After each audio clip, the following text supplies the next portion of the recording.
Tudo bom, pessoal? Olha só, hoje eu vou estar abordando vários assuntos.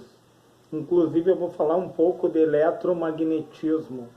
O que acontece no eletromagnetismo? Qual é o fenômeno que acontece? Seria a atração, né? Ou repulsão. Esses dois fenômenos que acontecem. Porque o que acontece num ímã? Internamente, dentro de um ímã, os elétrons vão do polo sul ao polo norte. E externamente eles vão do norte para o sul. Que legal isso, né? Os elétrons que estão girando em torno do átomo, né? Então, o que acontece? Por que se eu pegar dois polos idênticos, eles vão se repelir? Se eu pegar dois polos norte e aproximar um do outro, ele vai se repelir da mesma forma o sul. Os opostos, eles vão se repelir. Aliás, pessoal, os opostos, eles vão se atrair. Desculpa. Os opostos, eles se atraem, os iguais se repelem no ímã, né? Então, o que acontece? Dois polos norte vão se repelir. Dois polos sul vão se repelir. Norte e sul vão se aproximar. O sentido dos elétrons, isso cai até em prova, pessoal. Eles vão internamente, eu tenho o ímã aqui internamente, eles vão do sul para o norte. E externamente eles vão do norte para o sul. O campo magnético. Olha que interessante isso. E vamos entrar em outros detalhes, né? Eu vou falar sobre transformador também, falei um pouco sobre ímã, né? Que é um assunto interessante, mas vou falar de transformador. Tá? O que acontece no transformador? Eu tenho um transformador convencional, tá? Acontece um campo eletromagnético também, porque no primário o transformador ele tem uma bobina, onde no momento da DDP, né, que é a diferença de potencial do polo positivo ao negativo, né, vai acontecer o campo eletromagnético.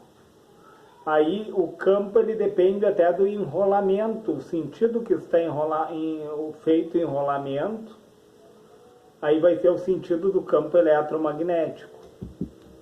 O que acontece? A diferença de potencial, como eu já falei em outros vídeos, né, existe expansão, um campo eletromagnético, ele se expande no transformador convencional, né? Vamos pegar 220 volts e vamos rebaixar para 12. É um exemplo, tá? Um transformador rebaixador, tá? O que acontece? O número de espiras dele é proporcional à tensão, né? Quanto mais espiras, mais tensão ele vai produzir, menos corrente elétrica. Por que eu falo isso, pessoal? Vamos supor que tu tem ali no primário um número X de enrolamento, onde entra os teus 220 volts, tá? E no secundário, tu precisar de uma alta corrente e uma baixa tensão, tu vai precisar de poucas voltas de fio. Porém, tu vai precisar de um fio com uma espessura maior. Por que isso? Por que o fio tem que ter uma espessura? Eu vou dar um exemplo de um pirógrafo, tá? Que tu precisa ali, um pirógrafo para te poder marcar uma madeira, tá? Tu vai precisar de um enrolamento X, porque tu tem 220 volts entrando ali, né? No primário, só que tu vai precisar de poucas espiras no secundário. Por quê? Porque tu precisa de uma baixa tensão, dá até para colocar a mão, não vai dar choque, porque a tensão, o que dá o choque não é a tensão, porém não dá para botar a mão porque vai aquecer. O filamento de tantos elétrons, como a corrente elétrica, ela é muito alta, a amperagem que vai passar por ali Como o número de enrolamentos é baixo, baixa a tensão. A tensão, vamos dizer, 3 enrolamentos, tá? Com uma bitola de fio razoável, tá? O que vai acontecer? Tu vai ter uma baixa tensão ali, ó, no secundário, certo? Porém, uma corrente elevada. Olha que interessante isso. Claro, eu estou falando num pirógrafo, né, pessoal? Voltando ao assunto do transformador rebaixador para 12 volts, também tu não vai precisar de muitas voltas para obter os, vamos dizer, 12 volts e 4 amperes. Tá? Tu vai precisar de um número significativo de voltas ali, mas como ele é um transformador rebaixador, vai precisar de bem menos voltas que no 220, né? Por isso que o número de voltas de um transformador é proporcional. E daí o que acontece? Na diferença de potencial a gente sabe, né, que tem a expansão, o campo ele se expande, só que ele não induz para o secundário. Ele só vai induzir para o secundário no momento do colapso, do corte, né? Por isso que o transformador ele precisa estar ligado na corrente alternada, como eu tinha falado, né? Porque no corte tem o colapso do campo e nesse colapso que ele vai fazer a indução. Ele induz para o secundário, né? E daí nós sabemos que tem um isolamento galvânico ali, né? Tanto é que tem transformador que ele é só um isolador. Tu pega, ele tem 220 no primário e 220 no secundário. Ou 127 no primário e 127 no secundário. Ele vai funcionar apenas como um isolador, certo? Mas o transformador ele pode funcionar como um rebaixador, certo? Ele pode funcionar como um pirógrafo, né? Uma alta corrente, ele oferecer ali no secundário uma baixa tensão. E ele pode também funcionar como um elevador, né, pessoal? Se tu quiser uma tensão mais elevada lá, de 220 para 300 e poucos volts, 400, 500, né? Aí vai aumentar o número de voltas, porque o número de voltas é proporcional à tensão, certo? Ele é diretamente proporcional à tensão. Quanto mais voltas, mais tensão vai ter, menos corrente elétrica. Quanto menos voltas, uma volta, 2, 3 voltas, ele vai ter uma corrente elevada no secundário e uma tensão bem baixa. É legal a gente saber essa lógica, né? E depois, eu vou falar assim, ó, de vários componentes, né, pessoal? Eu falei do ímã, tá? Eletromagnetismo, eu falei agora um pouco do transformador, que o transformador ele pode servir apenas como isolador, ele pode servir como um elevador de tensão, né? E também como um rebaixador. Eu também quero falar da ponte de diodo, né? A ponte de diodo de onda completa, o que acontece? A ponte de diodo de onda completa, tu vai conseguir ocupar 2 ondas, certo? De 60 Hz, tu vai conseguir 120 Hz. Olha que interessante. Um ciclo completo entre positivo e negativo, eu tenho 60 Hz por segundo, né? Depois de uma ponte de diodos de retificação de onda completa, eu vou ter 120 Hz, então eu vou ter uma corrente pulsante, né, pessoal? De alternada, ela virou pulsante. E após o capacitor eletrolítico, ali a gente sabe que o capacitor ele é um armazenador de cargas e se soma daí, tu vai ter uma tensão ali, ó. Eu estou falando de uma fonte, né, pessoal? Uma fonte de alimentação. Tu tem 220 volts aqui, ó. Tu vai medir ali num capacitor de uma fonte, tu vai ter 310, né, que é uma tensão de pico. Porque, isso aqui assim, ó, detalhe, o capacitor ele vai realinhar. Aí essa corrente, ela deixa de ser pulsante e se torna contínua, né? Porque a forma como o capacitor armazena, vai aumentar, né, a tensão. O capacitor ele aumenta a tensão, né, dependendo da configuração dele. Até hoje o inscrito do canal me colocou ali um comentário, eu achei interessante, que ele queria me mandar um esquemático, né, eu não sei, ele fez uma compra de um filtro de capacitores de corrente alternada para corrente contínua, né. Aí dependendo, tu pode ter um filtro passa baixa, até eu falei para ele, né? O que acontece no filtro passa baixa? Tu tem um capacitor, tu tem um resistor em série com um capacitor de acoplamento, que é o que manda a tensão para o circuito, e um capacitor de desacoplamento, que manda para o terra, né? Para te poder fazer o que? O filtro, aí só vai passar o que? As frequências mais baixas, né?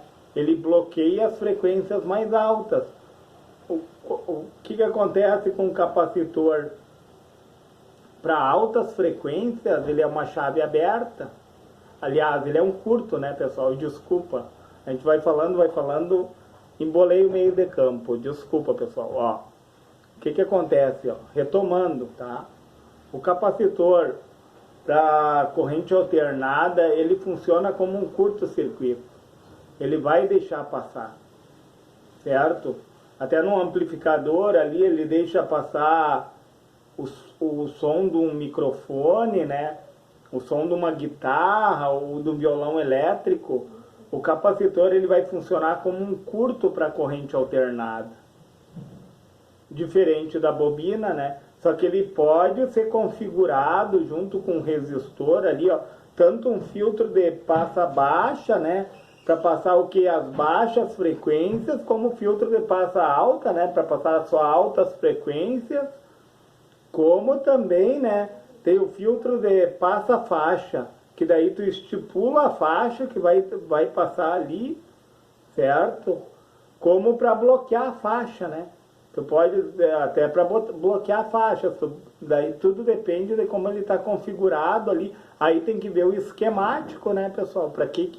Qual é a funcionalidade daquele filtro, entendeu? Se é para filtrar altas frequências, baixas frequências, se é para passar uma determinada frequência apenas, ou é para bloquear determinadas frequências e deixar passar outras. Aí tudo depende como eu tinha falado, qual é a aplicação, né? Mas então o que acontece? Voltando, eu falei da ponte de diodo, né? Tu pode retificar uma onda completa, né? Que daí tu vai ocupar 120 Hz, economiza mais energia elétrica. Olha que interessante. Olha que interessante isso. Economia de energia elétrica. Olha que bom isso. Olha só, pessoal. Economia de energia elétrica. Certo? De uma onda positiva tu vai ocupar duas. Por quê? Nos 60 Hz a gente sabe que a gente tem uma onda positiva e uma negativa, né? Que vai dar uma onda, no caso, se tu pegar um gráfico, né? Se tu pegar um gráfico ali, ó, é uma circunferência, né, pessoal? Uma onda positiva e uma negativa vai dar uma circunferência. Só que o que acontece? Numa ponte de diodo, tu vai ocupar duas ondas. Olha que interessante, 120 Hz numa ponte de diodo de retificação de onda completa. Meia onda daí tu ocuparia só a parte positiva nesse caso, né? E daí a gente pode falar também, não esquecendo de resistores, né? Vamos falar um pouco de o que o resistor faz. O resistor, a função dele é diminuir a corrente elétrica. Até num capacitor ali, ó, para ele se carregar de forma mais branda, tu pode utilizar um resistor, tá? Tudo depende para que está sendo aplicado, né? Tu utiliza um resistor ali, ó, o capacitor, se for uma alta resistência, ele vai se carregar de forma mais lenta. E daí a gente sabe que o capacitor, após carregado, ele funciona como uma chave aberta na corrente contínua, no caso. ele seria assim, ó, para reter a corrente contínua, muitas vezes tem essa necessidade, né? Ali no final de um amplificador, onde tem o transistor que faz o chaveamento ali, ó, tu pode utilizar um capacitor, tá? Para ele reter a corrente contínua e deixar passar só o sinal do amplificador, né? Que interessante, né? Ele retém a necessidade do transistor conduzir, por exemplo, de coletor a emissora. Eu tenho um transistor aqui, ó, pessoal. Como que funciona um TBJ? Por uma pequena corrente de base, né? Se for um NPN, ele vai conduzir de coletor a emissor. O coletor vai estar onde? Na carga. O coletor vai estar ligado tipo no alto-falante, né? E o emissor vai estar ligado no terra, certo? E entre o teu coletor ali, ó, e o teu alto-falante, que é a tua carga, tu pode ter muito bem o capacitor, né? Deve ter, não é pode ter, deve ter, né? Porque ele funciona como um filtro. Olha quantas funções que tem um capacitor, pessoal. Ele funciona como um filtro para reter a corrente contínua. Ele funciona como um curto-circuito para o meu sinal, para o meu som do alto-falante, né? No caso, som do microfone, né? Da guitarra, do violão acústico, né? Ele vai funcionar como um curto para isso. Só que a corrente contínua que eu preciso reter ali, ó, ele vai fazer esse papel também de reter a corrente contínua. E a mesma coisa a bobina, né? Entrando nos detalhes da bobina também, a bobina já vai totalmente na contramão, né? A bobina funciona como uma chave aberta para quem? Para corrente alternada. Porque como que funcionam os filtros?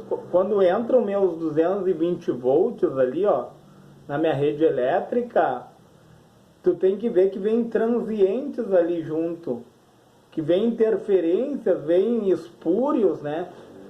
Vem sinais que vão afetar o meu circuito elétrico, tá?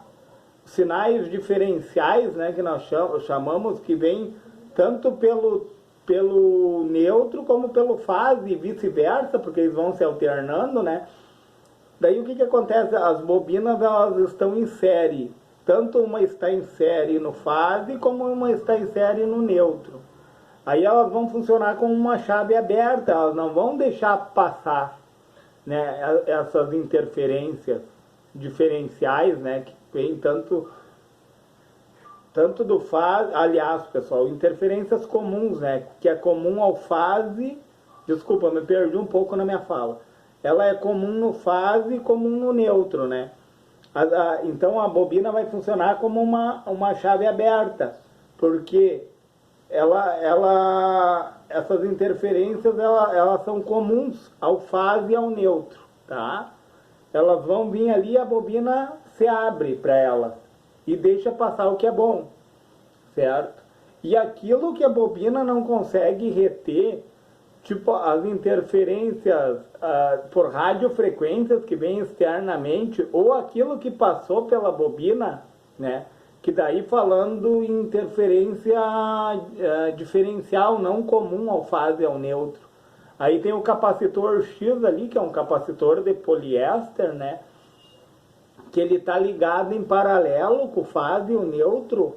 Aí as interferências diferenciais vão entrar quando aqui é fase, elas entram e voltam pelo neutro. E o contrário também, quando aqui é fase, elas entram pelo capacitor, porque o capacitor funciona como um curto para aquilo que é alternado, e essas interferências elas vêm de forma alternada, certo?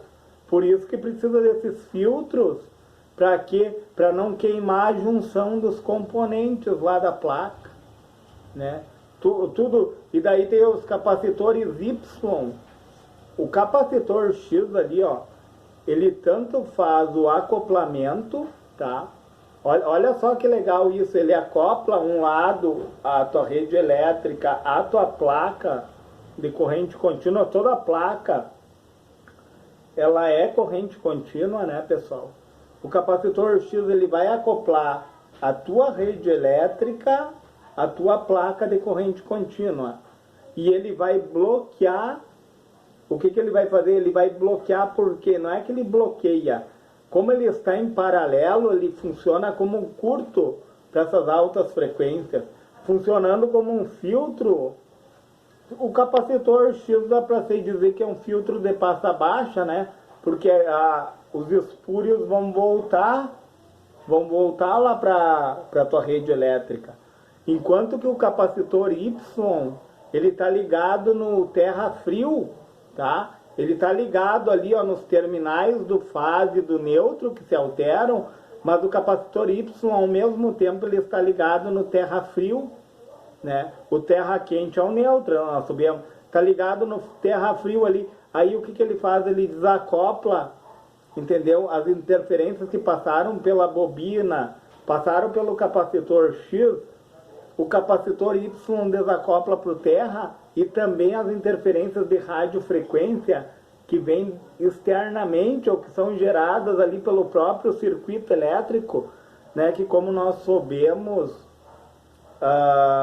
nós precisamos de filtro ali numa fonte de alimentação tipo o snubber, né? O snubber é um tipo de filtro. O que tem o snubber?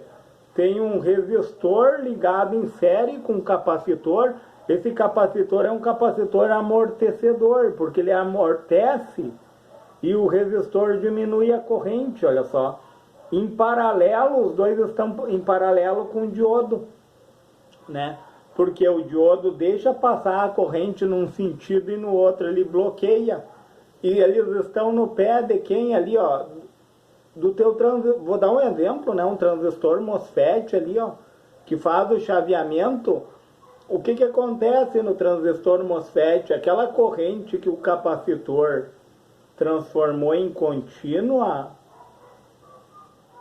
através de um circuito integrado, que recebe um feedback do secundário lá, né, pessoal, que nós sabemos, e esse circuito integrado vai gerar pulsos PWM. O que são esses pulsos PWM? Vem de Pulse Width Management, né, que é gerenciamento por largura de pulso, tá? Ou ele vai aumentar o pulso positivo ou vai diminuir, dependendo do que o secundário, né? O secundário, se está indo demais, ele vai reduzir o pulso. Se está tendo falta, ele aumenta o pulso para manter mais tempo energizado. E daí o que acontece? O transistor MOSFET, ali no gate dele, a gente sabe que no gate ele recebe os pulsos, né?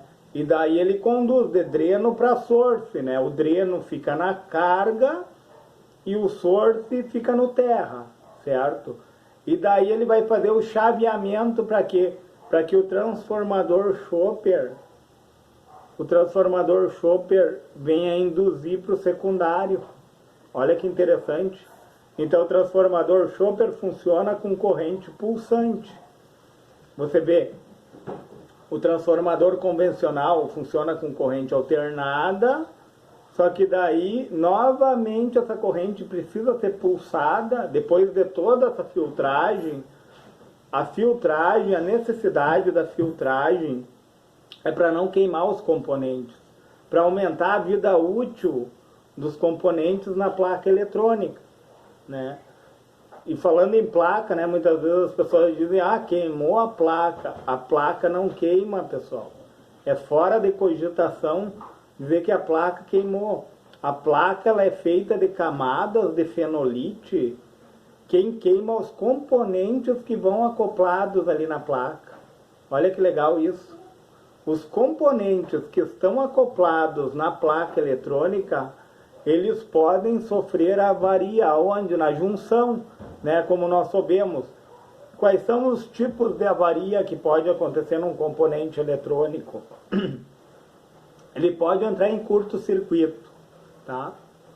Aí ele vai ficar curto-circuitado ali e não vai apresentar resistência alguma à passagem de corrente elétrica, né?